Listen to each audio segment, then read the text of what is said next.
আজকে 17ই অগ্রহায়ণ, 3রা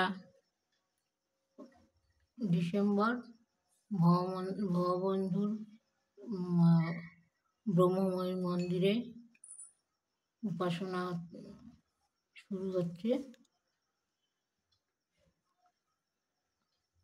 অন্যান্য দিনের ন্যায় অন্যান্য দিন যেরকম হয়, প্রতিদিন যেরকম হয় সেরকমই আজকেও আরতি শুরু হবে। তার আগে একটা কথা বলি, আজকে কালকের 4ঠা ডিসেম্বর 18ই অগ্রহায়ণ, আমার ছোট মেয়ের জন্মদিন। আমার মেয়ের জন্মদিন। তোমরা সব শিষ্যদের বলি তোমরা সবাই আসবে, তোমাদের নিমন্ত্রণ রইল। এসে দুপুরবেলা এখানে আশীর্বাদ করবে আমার মেয়েকে। আর এখানে সবাই তোমাদের নিমন্ত্রণ রইল, সবাই এখানে আসবে, আমার মেয়েকে আশীর্বাদ করবে। এবার এখন আরতি শুরু করছি।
God.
Oh,